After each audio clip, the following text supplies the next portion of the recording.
A mãe de um menino de 3 anos é investigada, portanto, de torturar até a morte uma criança. Acompanhe comigo esse caso de hoje de São Paulo. Isso, vamos. Os primeiros passos de Pedrinho foram motivo de festa na família. Continua, isso? Criança amável, velho. Criança que não tinha boca pra nada, o que você desse ele comia, não era de reclamar. Entendeu? Uma criança que todo mundo gostava dele. Todo mundo gostava dele, amava ele. Os parentes agora têm pela frente a missão mais difícil: se despedir da criança de 3 anos de idade. No velório do neto, o desabafo de Patrícia contra a própria filha, a quem acusa de ter responsabilidade na morte do garoto. Falei pra ela, se você fez, você assume pra você pagar o que você fez. O que ela dizia, mãe? Ela falava, não foi eu, ele caiu da escada, ele caiu todo o tempo batendo o pé que ele tinha caído da escada, entendeu? Então... E pro vizinho ela disse que engasgou. Exatamente. O padrasto de Bruna também parte para o ataque e não poupa a companheira dela. O senhor não sabe onde está a sua filha? Sei, ninguém sabe. O senhor acredita que ela é culpada? Se ela não for culpada, ela é cúmplice. Porque aí a culpada seria a companheira? Sim, tem 2 mulheres lá, minha enteada e a mulher dela. Uma das 2 fez. Uma fez e a outra tá coitando. Então as 2 merecem ser presas. Bruna tatuou de um lado o nome do filho, do outro da companheira Natália. No meio, um coração. Um relacionamento que ainda não completou 1 ano e surpreendeu a todos na família. Só que a maior surpresa foi Pedro ser vítima de maus tratos. Se nós soubesse, a criança não estaria na mão dela mais. Qualquer um das partes, parte do pai e parte da mãe. Porque ninguém queria ver uma criança de 3 anos sofrendo. O que sofreu está morta hoje. Ninguém. Ela fazia uns 4 meses que não ia em casa levar o menino. Aí não tinha como. Às vezes as pessoas perguntam, a família não via grito da criança, elas não moravam perto de nenhum familiar, nem do familiar da parte do pai, nem do familiar da parte da mãe. Não morava. O Cidade Alerta localiza a enfermeira que prestou o primeiro atendimento à criança. Ele falou, essa criança foi maltratada. Eu falei, doutor, essa criança não caiu. Ué, caiu como? Caiu tudo roxo? A nossa equipe veio até o endereço que aparece no boletim de ocorrência como local onde a Bruna morava com a criança e também com a companheira dela. Olha só, o número 449 aqui dessa rua em Mauá. Tem um portão aqui com cadeado fechado para o lado de dentro. A impressão que a gente tem é que tem alguém em casa. Tem alguém em casa aqui, pessoal? Viram o movimento? Ela saiu há pouco?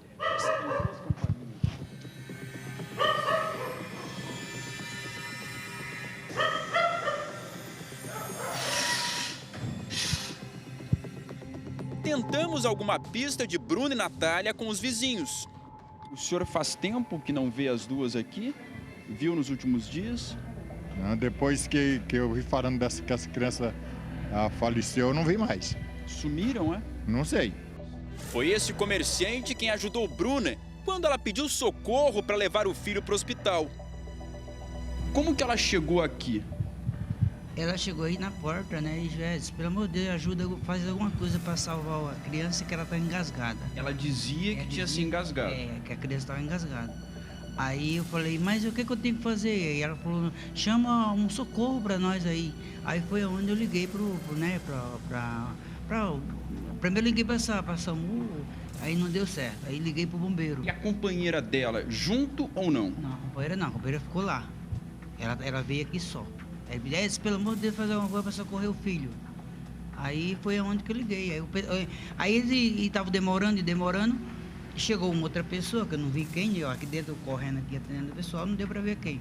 Aí chegou uma outra pessoa, não sei se é colega deles o que era, e socorreu. Eu falei, o seguinte, já que está demorando, vê com alguém aí, leva até a UPA, né? O seu Edson, então, fez o possível para chamar o socorro o mais rápido possível.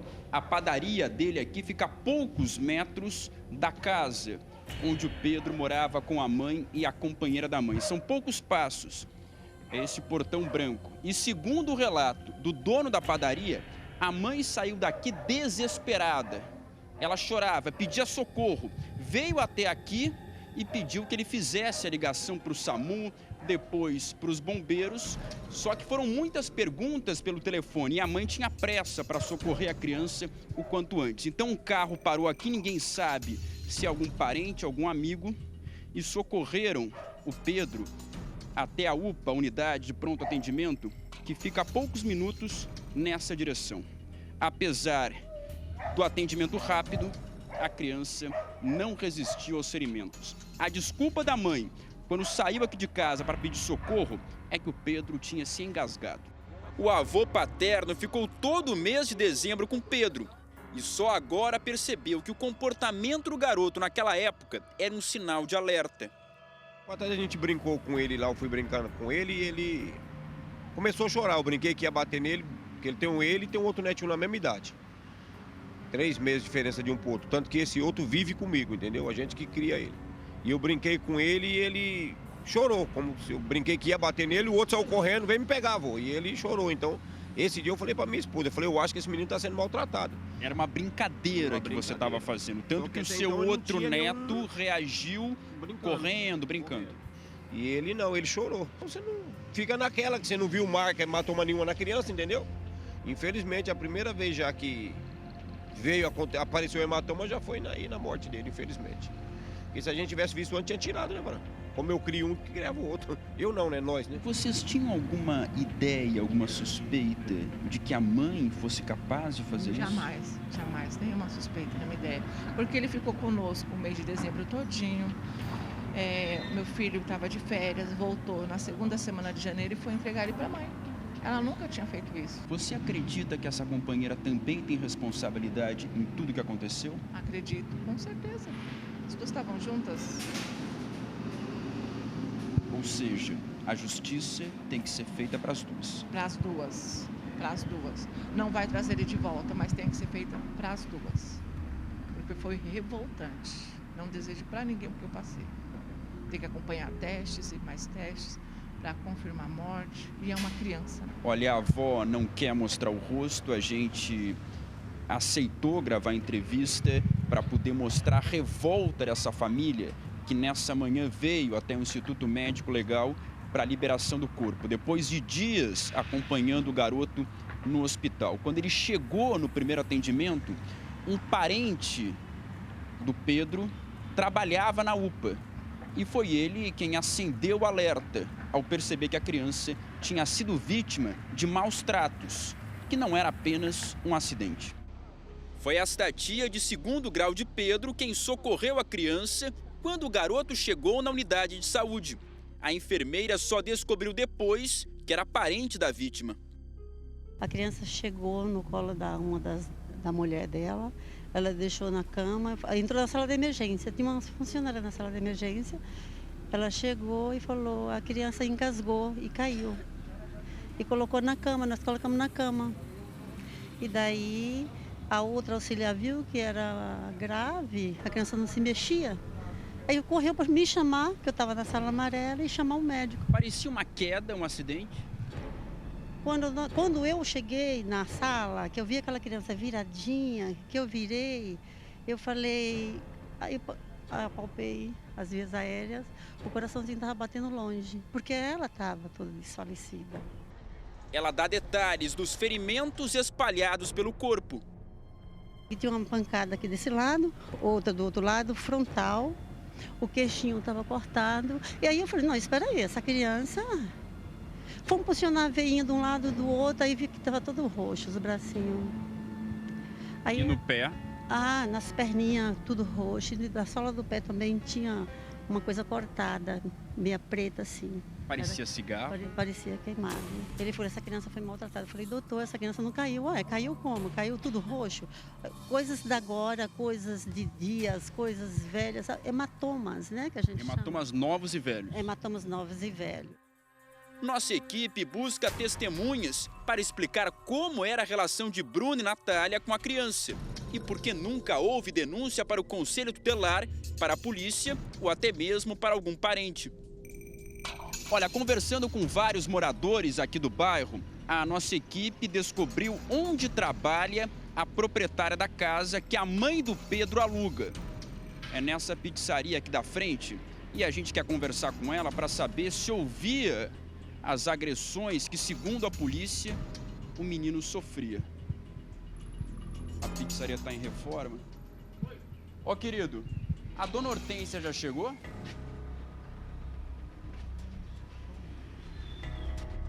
A proprietária do imóvel aceita falar com o Cidade Alerta. A senhora é a proprietária lá da casa onde o Pedro morava com a mãe, né? A senhora viu alguma agressão algum dia, dona Hortência? Não constatei nada, não vi, que eu trabalho. Saio de manhã, saio 7 horas da manhã e chego 4 horas da manhã ou 3h30 da manhã, que eu trabalho na pizzaria aqui do lado. A senhora nunca viu um grito de uma criança desesperada, um pedido de socorro, algo anormal? Não, senhor, nunca presenciei nada. E onde elas estão agora, depois que a criança foi para o hospital? A senhora viu as duas? Não, não a vi mais.